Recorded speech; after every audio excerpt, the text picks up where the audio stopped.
Dear students, इस class में हम पढ़ेंगे राष्ट्रपति का विशेषाधिकार। काफ़ी इंपॉर्टेंट टॉपिक मैं बताने जा रहा हूँ।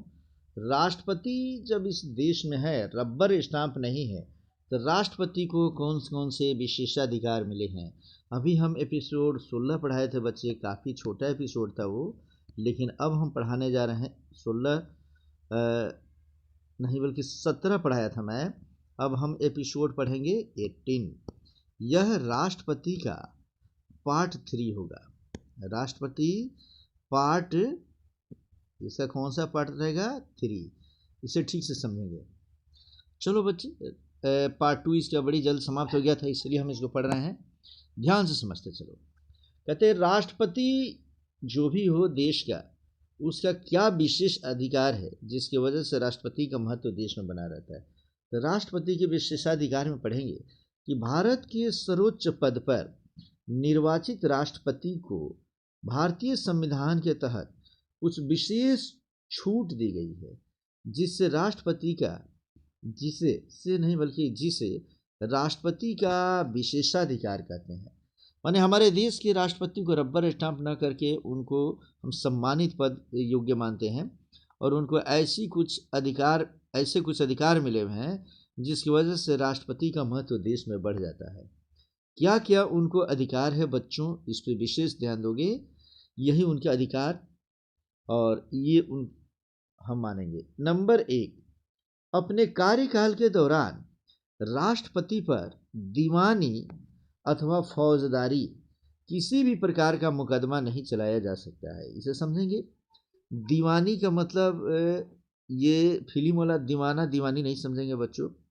यदि हम कभी कोर्ट में जाते हैं बच्चे, और खेती बाड़ी के लिए, रुपया पैसा के लिए एक दूसरे पे अगर हम केस करते हैं कि मेरा खेत इसने हड़प लिया, रुपया पैसा हड़प लिया, तो उस केस को हम दीवानी कोर्ट में केस करते हैं। और यदि कोई व्यक्ति मार पीट, हत्या, लूट, बलात्कार की बातें अगर करता हो, उसके साथ घटना घटित हो, तो उसे फौजदारी कोर्ट में हम केस करते हैं। तो कार्यकाल के दौरान राष्ट्रपति पर न तो दीवानी और न तो फौजदारी किसी प्रकार का मुकदमा हम उन पर दायर नहीं कर सकते हैं। कहता है कि जब तक राष्ट्रपति अपने पद पर रहता है, उसकी आय पर कोई कर या टैक्स नहीं लगता है। याद रखेंगे हम लोग। जो सरकारी कर्मचारी होते हैं, सब कर्मचारियों के ऊपर समझो कि आम पब्लिक पर टैक्स लगते हैं, लेकिन राष्ट्रपति के पद पर रहते हुए उनके इनकम पर कोई टैक्स नहीं लगेगा। अगला इसका विशेषाधिकार है कि राष्ट्रपति को आपातकाल या संकट काल में निम्नलिखित 3 अनुच्छेदों के तहत विशेष अधिकार प्रदान किए जाते हैं। अब उनका विशेष अधिकार, इस पे मैं स्टार लगाता हूं बच्चे, और एक स्टार नहीं बल्कि ट्रिपल स्टार लगा दिया मैं। राष्ट्रपति पढ़ो और उनके इस आपातकालीन अगर अधिकार को न पढ़ो तो तुमने कुछ नहीं पढ़ा बच्चे। और इसी से परीक्षा में जितने कॉम्पिटिशन्स दोगे उसमें एग्जाम्स में क्वेश्चंस पूछते हैं। तो कौन कौन से 3 विशेष अधिकार उनको मिला हुआ है 3 अनुच्छेदों के तहत बच्चे? तो 3 अनुच्छेद के तहत जो विशेष अधिकार प्रदान किया गया है, वह पहला है अनुच्छेद 352, दूसरा अनुच्छेद 356 और तीसरा अनुच्छेद 360। इसे काफ़ी इंपॉर्टेंट, इस पे मैंने बोल दिया कि ट्रिपल स्टार लगा लो बच्चे। राष्ट्रपति से संबंधित यही क्वेश्चन बार बार पूछता है, राष्ट्रपति को कौन कौन विशेष अधिकार प्राप्त हुए हैं। तो हम 352, 356 और 360, ये तीनों ऐसे अधिकार है जो उनको आपातकाल की स्थिति से निपटने का अधिकार देता है। जब भी देश संकट में पड़ता है तो इसी 3 अनुच्छेद के तहत राष्ट्रपति अपने विशेषाधिकार प्रयोग करके देश की रक्षा करते हैं बच्चे। तो कहता क्या इसमें कि अनुच्छेद 352, एक एक करके पढ़ेंगे बच्चे। पहले 352 पढ़ेंगे, फिर 356, फिर 360। अनुच्छेद 352 के तहत कहता है कि युद्ध, विदेशी आक्रमण तथा सशस्त्र विद्रोह से उत्पन्न संकट में राष्ट्रपति अनुच्छेद 352 के तहत आपातकाल की घोषणा कर देते हैं। आपातकाल का मतलब हुआ बच्चे, राष्ट्रपति यदि आपातकाल की घोषणा कर दे, आपातकाल क्या है, तो उस स्थिति में हमारे मौलिक अधिकार तक को सीज कर दिया जाता है और राष्ट्रीय आपातकाल में भारत में माने समझो कि मूल तौर पे राष्ट्रपति केंद्र सरकार की मदद से वहाँ शासन करना शुरू करते हैं। तो ये होगा युद्ध, विदेशी आक्रमण और सशस्त्र विद्रोह। हालांकि कुछ ही मौलिक अधिकारों को सीमित किया जाता है, ये दिमाग में रखेंगे हम लोग। तो पूछता है परीक्षा में, युद्ध की स्थिति में राष्ट्रपति किस अनुच्छेद के तहत राष्ट्रपति शासन लागू करता है, आपातकाल की घोषणा करता है?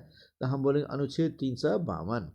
विदेशी आक्रमण होने पर कौन से एक्ट के तहत राष्ट्रपति आपातकाल की घोषणा करता है? अनुच्छेद 352। अगर राज्य में सशस्त्र विद्रोह हो जाए, मारपीट एकदम सशस्त्र शस्त्र के द्वारा काट कूट करना शुरू कर दे एक जाति धर्म के लोग दूसरे जाति के धर्म के लोगों को, तो उस स्थिति में भी राष्ट्रपति 352 के तहत आपातकाल की घोषणा कर देता है। आपातकाल की घोषणा करते ही लोगों को आज़ादी का अधिकार उनका सीमित कर दिया जाए, तो उन्हें घरों में रहने दिया जाता है। बोल दिए किसी को घर से बाहर नहीं निकलना है, सरकार जितना बोलेगी उसी के ऑर्डर का पालन करना है, आज़ादी से कोई व्यक्ति कहीं घूमेगा और फिरेगा नहीं। ये सब ध्यान में रखना है हमें। अब कहता है इसमें से कि अनुच्छेद 356 हम वो पढ़े थे, अब क्या पढ़ रहे हैं बच्चे? अनुच्छेद 356 काफ़ी इंपॉर्टेंट। 352 जैसे इंपॉर्टेंट था, उससे ज़्यादा इंपॉर्टेंट अगर कहेंगे तो वह है हमारा 356। इसे समझेंगे बच्चे। कहता है इसमें, इसी का प्रयोग सबसे ज़्यादा हुआ है बच्चे, कि किसी राज्य में संवैधानिक प्रणाली के फेल हो जाने के कारण बने आकस्मिक संकट की वजह से राष्ट्रपति अनुच्छेद 356 के तहत आपातकाल की घोषणा करता है। इसे राष्ट्रपति शासन या स्टेट इमरजेंसी के नाम से भी जाना जाता है। काफ़ी इंपॉर्टेंट प्रश्न पूछता है कि किस अनुच्छेद के तहत, किस एक्ट के तहत राष्ट्रपति किसी राज्य में राष्ट्रपति शासन लागू करता है? हम बोले अनुच्छेद 356। जब किसी राज्य में संवैधानिक प्रणाली फेल हो जाए, अर्थात किसी राज्य में हत्या, लूट, बलात्कार इतनी बढ़ जाए कि वहाँ के राज्य सरकार के द्वारा वह नियंत्रण से बाहर हो जाए और राष्ट्रपति को लगे कि जब तक हम उसे अपने हाथों में नहीं लेंगे ये नियंत्रण, तब तक उस राज्य की स्थिति गड़बड़ होती रहेगी, तो उस स्थिति में राष्ट्रपति अनुच्छेद 356 के तहत राष्ट्रपति शासन लागू कर देते हैं, जिसे स्टेट इमरजेंसी के नाम से हम जानते हैं। बच्चों, इस स्थिति में सिर्फ न्यायिक कार्यों को छोड़कर केंद्र सरकार सारे राज्य प्रशासन अधिकार अपने हाथों में ले लेता है। माने सिर्फ न्यायपालिका को अलग रखा जाता है, बाकी जितना भी होगा केंद्र सरकार जो होती है वह राज्य प्रशासन के समस्त अधिकारों को अपने हाथों में ले लेती है। यहाँ तक कि वहाँ के पुलिस प्रशासन से लेके सभी व्यवस्था केंद्र सरकार अपने हाथ में रखकर तब वो उस राज्य को कंट्रोल करती है। बच्चे कहते हैं इसकी सीमा 2 माह से लेकर अधिकतम 3 साल तक हो सकती है, अर्थात 2 महीने तक हम राष्ट्रपति शासन लगा सकते हैं और ज़्यादा से ज़्यादा हम 3 साल तक लगा सकते हैं। बच्चों ये पूछ लेता है तो इसे याद रखोगे। यहाँ भी एक क्वेश्चन बनता है कि राष्ट्रपति मैक्सिमम कितने सालों तक किसी राज्य में लगा सकते हैं हम लोग राष्ट्रपति शासन? तो हम बोलेंगे 3 साल तक। आमतौर पर जब राज्य सरकार संविधान के अनुसार न्यायिक सरकार चलाने में विफल हो जाती है तो केंद्र की सिफारिश पर, याद रखेंगे राष्ट्रपति डायरेक्ट नहीं लगाता है, क्या करता है जी? सेंट्रल गवर्नमेंट जो होती है उसके सिफारिश पर राष्ट्रपति आपातकाल की घोषणा करता है, जिसे हम राष्ट्रपति शासन या स्टेट इमरजेंसी के नाम से हम जानते हैं। इस अनुच्छेद का उपयोग बहुत बार हुआ है बच्चे, हम याद रखेंगे और समझेंगे इसको। फिर आगे हम पढ़ रहे हैं, अभी नोट में और भी डिटेल से पढ़ेंगे। अनुच्छेद 360 क्या पढ़ेंगे बच्चे? अनुच्छेद 360 इसे आर्थिक आपात के नाम से भी जाना जाता है। याद रखेंगे बच्चे कि जब देश में आर्थिक व्यवस्था अथवा वित्तीय संकट के कारण जब राष्ट्रपति को लगने लगे कि देश में आर्थिक संकट बना हुआ है, जिसके कारण भारत के वित्तीय अस्थायित्व अथवा साख को खतरा है, तो उस स्थिति में राष्ट्रपति अनुच्छेद 360 के तहत आर्थिक आपातकाल की घोषणा करता है। आर्थिक आपात का मतलब हुआ ये बच्चा, जिस मानो कि हमारे यहाँ अभी आटा हुआ वो 30 रुपया 40 रुपये केजी बिक रहा है, तो एक सामान्य प्रति किलो मान लो ये बिक रहा है बच्चे 30 रुपया 40 रुपये प्रति केजी। अभी तक तो ये ठीक है बच्चे कि एक सामान्य किसान भी इसको खरीद के खा लेता है। यदि यही आटा जो है जैसे श्रीलंका में हो गया था बच्चे, अगर 200 रुपये केजी बिकने लगे, 300 रुपये केजी बिकने लगे, 500 रुपये केजी बिकने लगे, तो पैसे वाले लोग तो भोजन कर लेंगे, लेकिन सामान्य व्यक्ति इतना रुपये केजी कैसे खरीद पाएंगे बच्चे। तब उस स्थिति में आर्थिक स्थिति चरमरा जाएगी। लोग जितना पैसा कमाएंगे नहीं, उससे कई गुना पैसा उनका खर्च होने लगेगा केवल खाने पीने में। देश की आर्थिक व्यवस्था चरमरा जाएगी। तो उस स्थिति में भी जब राष्ट्रपति को लगता है कि ऐसी स्थिति उत्पन्न हो सकती है या हो गई है, तो राष्ट्रपति अनुच्छेद 360 के तहत देश में राष्ट्रपति शासन या आपातकाल की घोषणा कर सकता है। लेकिन हमारा सौभाग्य है बच्चों कि भारत में अभी तक आर्थिक आपात की घोषणा कभी भी नहीं की गई। हमारे पड़ोसी मुल्क जो भी हैं वहाँ हो गई है बच्चे, लेकिन हमारे देश में कभी आर्थिक आपात की घोषणा अभी तक नहीं हुई है। प्यारे बच्चों, अब कुछ नोट लिखवा रहा हूँ जो काफ़ी इंपॉर्टेंट है और ये क्वेश्चंस पूछते रहते हैं, याद रखना। नोट नंबर 1 कि भारत में अभी तक 3 बार अनुच्छेद 356 के तहत राष्ट्रीय आपातकाल की घोषणा की जा चुकी है। याद रखना, अनुच्छेद 352, 356 और 360, ये तीनों में 356 के तहत यह 3 बार राष्ट्रीय आपात की घोषणा की गई है बच्चे, याद रख लेना। आगे पढ़ेंगे हम लोग कि देखो 26 अक्टूबर 1962 ईस्वी में भारत चीन युद्ध के समय, अब यहाँ एक क्वेश्चन बनेगा बच्चे कि भारत और चीन का युद्ध कब हुआ था, तो बोलेंगे 1962 में। कितने तारीख को? 26 अक्टूबर 1962 को। तो इस युद्ध के समय पहली बार राष्ट्रीय आपदा की माने आपात की घोषणा की गई। उस समय भारत के राष्ट्रपति डॉक्टर सर्वपल्ली राधाकृष्णन थे बच्चे। इस तरीके से याद रखेंगे हम लोग कि जब डॉक्टर सर्वपल्ली राधाकृष्णन हमारे राष्ट्रपति थे, चूँकि राष्ट्रपति हम पढ़ रहे हैं इसलिए सब राष्ट्रपति को ध्यान में रखेंगे। ये देश के पहले उपराष्ट्रपति और दूसरे राष्ट्रपति ये थे बच्चे। सबसे पहले राष्ट्रपति हमारे डॉक्टर राजेंद्र प्रसाद हुए, उस समय डॉक्टर सर्वपल्ली राधाकृष्णन यह उपराष्ट्रपति थे। आज जब ये राष्ट्रपति बन गए बच्चे, तो उस समय भारत और चीन का युद्ध हुआ था 26 अक्टूबर 1962 में। इन्होंने राष्ट्रीय आपात की घोषणा की थी। दूसरी बार राष्ट्रीय आपातकाल की घोषणा हुई कब, तो 3 दिसंबर 1971 ईस्वी को। याद रखेंगे बच्चे, कब चीन से युद्ध होता है, कब पाकिस्तान से युद्ध होता है, जब जब किसी दूसरे देश से युद्ध होगा बच्चे, अशांति होगी, तो इस एक्ट का प्रयोग हम करेंगे। तो समझो इसे बच्चे कि दूसरी बार राष्ट्रीय आपातकाल की घोषणा 3 दिसंबर 1971 को। कब? 3 दिसंबर 1971 को भारत पाक युद्ध के समय किया गया था। उस समय भारत के राष्ट्रपति बीबी गिरी थे। याद रखना कि भारत पाकिस्तान युद्ध के समय राष्ट्रपति कौन? बीबी गिरी। प्रधानमंत्री कौन? तो इस समय हमारे प्रधानमंत्री ये 1971 की बात इंदिरा गांधी थी बच्चे। तो चुने जाने वाले ये पहले राष्ट्रपति थे, याद रख लेना। और अच्छा, बीबी गिरी निर्दलीय चुने जाने वाले यह पहले राष्ट्रपति थे, ये भी याद रख लेना कि इनके विरोध में कोई व्यक्ति नहीं खड़ा हुआ बच्चा। सबसे पहला राष्ट्रपति ऐसा जो निर्दलीय बिना किसी विपक्ष के चुनाव के लड़े हुए निर्दलीय, इनको राष्ट्रपति बना दिया गया बच्चे। याद है बच्चों 1971 ईस्वी में जिस भारत की हम बात करते हैं, इस भारत में यह समझो कि हमारा भारत था, इधर बांग्लादेश था और इधर पाकिस्तान जो आज दिखाई दे रहा है। जब देश आज़ाद हुआ तो ये बांग्लादेश और ये पाकिस्तान दोनों पाकिस्तान के नाम से जाने जाते थे। बांग्लादेश को पूर्वी पाकिस्तान और पाकिस्तान को पश्चिमी पाकिस्तान कहा जाता था, और ये दोनों एक देश कहलाते थे, पाकिस्तान। लेकिन बच्चों 1971 ईस्वी में पाकिस्तान ने जब हमारे देश पे आक्रमण किया तो इंदिरा गांधी और बीबी गिरी ये मिलकर ज़बरदस्त इनको जवाब दिए, और इन्होंने बांग्लादेश को कहा कि इसे खाने में तकलीफ़ होती है, ये हमारे देश में शरण आकर ले रहे हैं, तो इन्हें आज़ाद करवा दिया जाए। और 3 दिसंबर 1971 के भारत पाक युद्ध में भारत विजयी हुआ और पाकिस्तान को बाध्य होकर बांग्लादेश को अलग करना पड़ा, अर्थात पूर्वी पाकिस्तान हमारा बांग्लादेश से एक अलग देश बन गया बच्चा।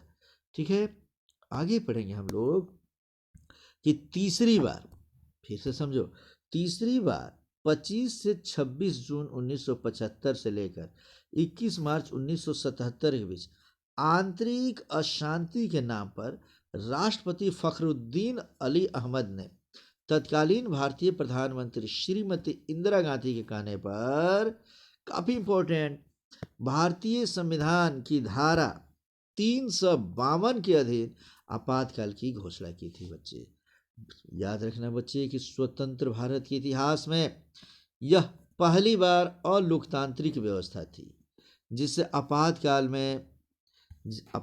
में चुनाव स्थगित हो गए। इस आपातकाल में जैसे ही बच्चे, इस आपातकाल में 352 के तहत इसमें क्या किया गया, चुनाव को स्थगित कर दिया गया, नागरिक अधिकारों को समाप्त करके सरकार के द्वारा मनमानी की गई। इंदिरा गांधी इस समय, फखरुद्दीन अली अहमद जब राष्ट्रपति थे, इंदिरा गांधी प्रधानमंत्री थी बच्चे, तो उस समय 352 अनुच्छेद का उपयोग करके भारत में पहली बार समझो कि इसे स्वतंत्रता को, भारतीय स्वतंत्रता को थोड़ी सी बाधित की गई बच्चे, और इंदिरा गांधी के राजनीतिक विरोधियों को कैद कर लिया गया। जो भी इंदिरा गांधी के खिलाफ बोलता था उसी राजनीतिक विरोधी को कैद करके जेल में डाल दिया गया बच्चे, और प्रेस पर नियंत्रण लगा दिया गया। काफ़ी इंपॉर्टेंट बच्चे, इसे समझेंगे हम लोग कि इसका असर इतिहास पर पड़ता है बच्चे। तो संविधान की धारा 352 के तहत हम इसे समझेंगे, काफ़ी इंपॉर्टेंट ये चीज़ है, खूब बढ़िया समझो। कहता है कि जैसे जैसे आप गलत काम करेंगे आपको उसका भुगतान करना पड़ेगा बच्चे। जब इंदिरा गांधी को लगा कि मैं चुनाव हार सकती हूँ, उस स्थिति में राष्ट्रपति फखरुद्दीन अली अहमद से उन्होंने कहा कि देश में आंतरिक अशांति है, लोग झगड़ा झंझट मारपीट कलह किए हुए हैं, और आंतरिक अशांति के नाम पर मैंने संविधान का हवाला देते हुए ही उस समय इंदिरा गांधी ने देश में आपातकाल लागू करवा दिया। और आपातकाल में यदि कोई व्यक्ति है, उसके, मैंने पहले भी बताया कि उसके मौलिक अधिकार को कुछ हद तक सीमित कर दिया जाता है। यही वजह है कि कई लोगों को, नेताओं को पकड़कर गिरफ्तार किया गया। इसका असर हुआ कि इंदिरा गांधी का वर्चस्व जो है भारत में समाप्त हुआ बच्चे, और इंदिरा गांधी के खिलाफ लोग बोलना शुरू कर दिए। और बच्चों, तुम्हें पता है 1977 ईस्वी में राष्ट्रपति शासन में इन्होंने चुनाव करवा दिया कि हम अपने हैंड में लेकर चुनाव करवा देंगे तो जीतेंगे, लेकिन जनता मूर्ख नहीं होती बच्चे। 1977 में जो चुनाव हुआ, उस चुनाव में कांग्रेस पार्टी की इंदिरा गांधी हार गई, और उस समय जनता पार्टी की सरकार बनी। किसकी पार्टी बनी बच्चे? जनता पार्टी। इस जनता पार्टी का गठन करने वाले व्यक्ति कौन थे? JP नारायण, जयप्रकाश नारायण। बच्चों, जयप्रकाश नारायण को लोक नायक के नाम से भी हम जानते हैं। किस नायक से? लोक नायक के नाम से जानेंगे बच्चे। और इस तरीके से लोक नायक जयप्रकाश नारायण ने 1974 ईस्वी में, थोड़ा सा उनके बारे में बता दूं कि 1974 ईस्वी में लोक नायक जयप्रकाश नारायण ने पटना के गांधी मैदान में एक आंदोलन किया, और गांधी मैदान में उन्होंने एक नारा दिया जिसे हम कहते हैं संपूर्ण क्रांति। क्या कहेंगे बच्चे? संपूर्ण क्रांति। पता है बच्चे संपूर्ण क्रांति क्या है? जयप्रकाश नारायण ने कहा कि जो कांग्रेस हमारे आज़ादी के पहले थी, अब वैसी कांग्रेस नहीं रह गई है। कांग्रेस के लोगों के विचार बदल गए हैं। यही कारण है कि देश में अब बेरोजगारी चारों तरफ व्याप्त हो गए हैं। इन्होंने क्या कहा? देश में बेरोजगारी व्याप्त हो गया है, भ्रष्टाचार चारों तरफ व्याप्त हो गया है, नौकरियां किसी को नहीं मिल रही है, घूसखोरी चारों तरफ बढ़ गए हैं, महंगाई बढ़ गई है, छात्रों को नौकरी नहीं मिल रही है। तो इस तरीके से ये कई सारे मुद्दों को लेकर लोकनायक जयप्रकाश नारायण ने 1974 ईस्वी में पटना के गांधी मैदान में जो संपूर्ण क्रांति का नारा दिया, वह क्रांति का नारा ही था कि 1977 में कांग्रेस की सरकार हार गई अब पहली बार गैर कांग्रेसी सरकार बनी। चलो बच्चे अब आगे फिर पढ़ते हैं हम लोग कि इंदिरा गांधी के बेटे राजीव गांधी और संजय गांधी थे। उस समय संजय गांधी के नेतृत्व में, किसके नेतृत्व में? संजय गांधी के नेतृत्व में जनसंख्या नियंत्रण के लिए बड़े पैमाने पर पुरुष नसबंदी अभियान चलाया गया। अर्थात इंदिरा गांधी ने सोचा हम दो हमारे दो का नारा दिलवाया और भारत में पुरुषों की नसबंदी करानी शुरू कर दी गई। कई बड़े पैमाने पर यह अभियान चलाया गया। कई लोगों को अच्छा लगा, कई लोगों को बुरा लगा। शुरुआती दौर में जनसंख्या विस्फोट के बारे में लोग जान नहीं पाए, जिसका नतीजा हुआ कि इंदिरा गांधी के खिलाफ लोग बोलना शुरू कर दिए कि ये ज़बरदस्ती हमारे धर्म को बाधित कर रहे हैं या हमारे वंश को चलने से रोक रहे हैं। तो जनसंख्या नियंत्रण के लिए बड़े पैमाने पर पुरुष नसबंदी अभियान किसके नेतृत्व में चला था? संजय गांधी। इसी संजय गांधी की पत्नी है बच्चे मेनका गांधी, जो अभी जीवित है और वो बार बार चर्चा में रहती हैं बच्चे। तो आगे हम पढ़ेंगे बच्चे कि जयप्रकाश नारायण ने इसे भारतीय इतिहास का सर्वाधिक काली अवधि कहा था। मैंने बताया कि जयप्रकाश नारायण संपूर्ण क्रांति का नारा इन्होंने दिया। इसे भारतीय इतिहास के सर्वाधिक काली अवधि पूछता है कि भारतीय इतिहास के सर्वाधिक काली अवधि किसने कहा था? 1977 ईस्वी के आसपास, 75 से 77 ईस्वी के बीच के आपातकाल को। तो हम बोलेंगे जयप्रकाश नारायण। अब हम पढ़ेंगे बच्चे इसमें से, समझो। कहता है किसी राज्य में राष्ट्रपति शासन लगने पर अनुच्छेद 356 के अनुसार उस राज्य का कार्यभार राज्यपाल के हाथों में चला जाता है। फिर ये पीछे वाला नोट्स है बच्चे, इसे याद रख लेना। ये अगला नोट्स है कि राष्ट्रपति शासन यदि किसी राज्य में लगा दिया जाए, मानो बिहार में राष्ट्रपति शासन लगा दिया जाए बच्चे, तो अनुच्छेद 356 क्या कहता है कि अब उस राज्य का कार्यभार मुख्यमंत्री नहीं संभालेंगे, राज्यपाल उसको संभालेंगे बच्चे। अब मुख्यमंत्री के पावर को, जो वहाँ के मुख्यमंत्री होते हैं बच्चे, इनके पावर को सीज कर दिया जाता है। इनकी बातें कोई भी सरकारी कर्मचारी अब नहीं मानेंगे, राष्ट्रपति के अनुशंसा पर राज्यपाल मानते हैं। तो इस तरीके से बच्चों कहते हैं कि राष्ट्रपति की आपातकाल की घोषणा को संसद के समक्ष उसकी स्वीकृति हेतु 1 माह के अंदर रखा जाना चाहिए। अर्थात राष्ट्रपति अगर आपातकाल की घोषणा करता है बच्चे, तो संसद के सदन में, लोकसभा या राज्यसभा में उसकी स्वीकृति करानी पड़ती है। और वह भी कितने दिन के अंदर? 1 महीने के अंदर। और सब कैबिनेट के जो भी वहाँ मंत्रिमंडल के सदस्य हैं बच्चे, जितने एमपी है, सब मिलकर वो चर्चा करते हैं इस पे, अब वोटिंग करते हैं। और वोटिंग करते समय जब लगेगा कि बहुमत से पास कर दिया जाएगा, तब उसको कंटिन्यू कर दिया जाएगा। बच्चों ये राष्ट्रपति तुम पूरा पढ़ चुके हो और मैं तुम्हें एक सूची बता रहा हूँ जिसमें भारत के राष्ट्रपति और उनके कार्यकाल को बताया गया है। इतना अगर याद कर लेते हैं तो बच्चे तुम बेसिक बीपीएससी यूपीएससी तक तुम समझ गए बच्चे। यकीन नहीं कर सकते कि तुम राष्ट्रपति के बारे में कितना जान गए बच्चे। तो चलो, हमारे देश में अभी तक कौन कौन राष्ट्रपति हुए हैं, कब से कब तक हुए हैं, उनके बारे में हम जानते हैं। याद रखना बच्चे। तो हमारे देश के प्रथम राष्ट्रपति डॉक्टर राजेंद्र प्रसाद, काफ़ी इंपॉर्टेंट। पूछता है कि भारत के प्रथम राष्ट्रपति कौन है? डॉक्टर राजेंद्र प्रसाद। ये इसी सिवान जिला के जीरादेई गांव में इनका जन्म हुआ था बच्चे, 3 दिसंबर को। याद रखना, 3 दिसंबर याद रख लेना बच्चे। इसलिए 3 दिसंबर को हम लोग राजेंद्र प्रसाद की जयंती मनाते हैं बच्चे। और ये हमारे देश के राष्ट्रपति बने कब?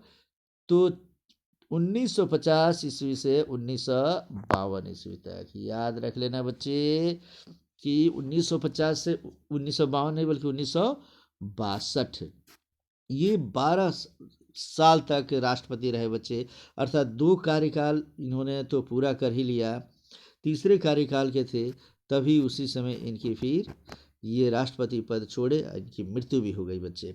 तो कहता है कि दूसरे हमारे राष्ट्रपति डॉक्टर सर्वपल्ली राधाकृष्णन।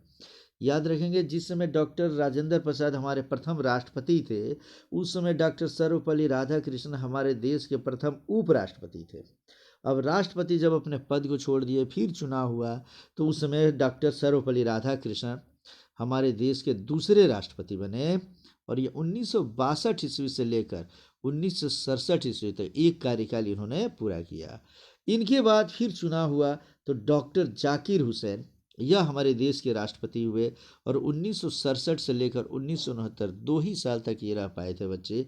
और इस स्थिति में थोड़ा हम समझेंगे, इन्होंने कहा था इंडिया इज़ माई होम। अपने संबोधन में इन्होंने क्या कहा? इंडिया इज़ माई होम, मतलब पूरे भारत की इन्होंने अपना घर बताया और बोला कि पूरे भारत की जनता हमारी अपनी संतान है। जैसा हम अपने संतान को सोचते हैं, जानते हैं, वैसे ही हम पूरे भारत के संतान हमारे अपने संतान हैं। मैं पूरे भारत के डेवलपमेंट के लिए जीवन को समर्पित कर दूंगा। 2 साल रहे बच्चे। उसके बाद बीबी गिरी ये कार्यवाहक अध्यक्ष चुने गए, माने इस समय फिर मोहम्मद हिदायतुल्लाह हुए, ये भी कार्यवाहक माने अध्यक्ष रहे। ये शॉर्ट टर्म में इन लोगों के समय जब जाकिर हुसैन की मृत्यु हो जाती है तो उस स्थिति में कार्यवाहक अध्यक्ष के रूप में बीबी गिरी को लाया जाता है बच्चे। उसके बाद तुरंत फिर मोहम्मद हिदायतुल्लाह को लाया गया और उसके बाद फिर जब चुनाव हुआ तब उस समय हमारे राष्ट्रपति चुने जाते हैं, चौथे राष्ट्रपति बीबी गिरी अब। और ये चुनाव में पूरे तरीके से जीत जाते हैं और जीतने के बाद 1969 से 1974 तक का कार्यकाल इनका होता है। याद रखेंगे बच्चे, थोड़ा सा इसमें पूछता है। फिर आते हैं फ़खरुद्दीन अली अहमद 1974 से लेकर 1977 ईस्वी तक। बीबी गिरी जब थे बच्चे, याद रखेंगे हम लोग, इसी समय 1965 ईस्वी में चाइना से युद्ध हुआ था, हम भूलेंगे नहीं बच्चे। और फिर 1971 में भी युद्ध हो रहा है बच्चे, तो इसे हम याद रखेंगे। 1971 में पाकिस्तान से भी युद्ध हुआ है। फिर फ़खरुद्दीन अली अहमद 1974 से 77 ईस्वी तक। बीबी जत्ती यह कार्यवाहक प्रधानमंत्री फिर राष्ट्रपति होते हैं उसके बाद से 1977 में। फिर चुनाव होगा तो छठे में रहेंगे नीलम संजीवा रेड्डी 1977 से लेकर 1982 ईस्वी तक ये रहेंगे बच्चे। अगले राष्ट्रपति ज्ञानी जैल सिंह 7वां राष्ट्रपति थे 1982 से 1987 तक। फिर मोहम्मद हिदायतुल्लाह यह फिर कार्यवाहक बनते हैं बच्चे 1987 ईस्वी में। फिर अगले राष्ट्रपति चुने जाते हैं हमारे 8वां आर वेंकट रमन। 8वां हमारे राष्ट्रपति कौन चुने जाएंगे? आर वेंकट रमन 1987 से 1992। फिर डॉक्टर ये शंकर दयाल शर्मा यह 9वें राष्ट्रपति चुने गए 1992 से 1997। फिर आगे पढ़ेंगे बच्चे, हमारे राष्ट्रपति की बात करेंगे तो के आर नारायण 1997 से 2002 ईस्वी तक राष्ट्रपति रहे। और इसके बाद हमारे आते हैं स्वतंत्रता के बाद हमारे देश के सबसे महान व्यक्तियों की श्रेणी में आने वाले मिसाइल मैन ऑफ इंडिया के नाम से जाने जाने वाले, पूरे विश्व में भारत का डंका लहरा देने वाले APJ अब्दुल कलाम। तो इस प्रकार ये डॉक्टर APJ अब्दुल कलाम जो होते हैं बच्चे, अबुल पाकिर जैनुल आबदीन के नाम से प्रसिद्ध APJ अब्दुल कलाम हमारे देश के 11वें राष्ट्रपति है। कई बार पूछते हैं कौन से नंबर पे थे? 11वें राष्ट्रपति। इतना योग्य व्यक्ति जो साइंटिस्ट थे, जो भारत में कई प्रकार के मिसाइल के जनक हैं, इसीलिए इनको मिसाइल मैन, जैसे पृथ्वी हुआ, अग्नि हुआ, ये कई सारे मिसाइल के जनक है बच्चे। और इन्होंने पूरे देश को पूरी दुनिया में स्ट्रॉन्ग करके दिखा दिया बच्चे। यह हमारे 11वें राष्ट्रपति 2002 ईस्वी से 2007 ईस्वी तक ये राष्ट्रपति के पद को सुशोभित किए बच्चे। मरने के समय इन्होंने समझ लो बच्चे लेक्चर देते हुए अचानक इनको हार्ट अटैक आया और तब इनकी मृत्यु होती है बच्चे। और इन्होंने कहा था, कई सारे इनके कोटेशन हैं APJ अब्दुल कलाम की, इसे याद रख लेना बच्चे। इन्होंने कहा था कि सपने, वो सपने मत देखो जो आंखें बंद करके देखते हो बच्चे, आंखें खोल कर सपने देखा करो। और इन्होंने कई सारे स्टेटमेंट दिए हैं, उसे तुम याद रखोगे बच्चे। नेक्स्ट 12वीं राष्ट्रपति श्रीमती प्रतिभा पाटिल होती हैं बच्चे 2007 से 2012 तक। फिर प्रणब मुखर्जी यह 2012 से 2017 तक। फिर 14वें रामनाथ कोविंद यह 2017 से 2022 तक। और इस समय हमारी जो राष्ट्रपति है बच्चे 15वां राष्ट्रपति, परीक्षा में पूछेगा कौन से राष्ट्रपति? 15वां राष्ट्रपति द्रौपदी मुर्मू, यह 2022 से अभी लगातार है बच्चे। और सब कुछ ठीक रहा तो 5 साल की कार्यकाल पूरा करेगी तो 2027 तक इस देश की राष्ट्रपति रहेगी। तो वर्तमान में राष्ट्रपति कौन है बच्चों? द्रौपदी मुर्मू। कौन से नंबर पे है ये? देश की 15वीं राष्ट्रपति। तो इस तरीके से हमारा राष्ट्रपति टॉपिक समाप्त होता है बच्चे, और आशा करता हूँ कि राष्ट्रपति बेहतरीन तरीके से तुम तैयारी करते हो बच्चे। राष्ट्रपति के लिए एपिसोड हमने बना दिया बच्चे 16 और एपिसोड 17। तो एपिसोड 16 के बाद 17 एक तो छोटा सा एपिसोड था, लेकिन इसको हम एपिसोड 18 भी कर सकते हैं बच्चे। तुम इस तीनों को बेहतरीन तरीके से देखो और तैयार करो। मिलते हैं नेक्स्ट वीडियो में।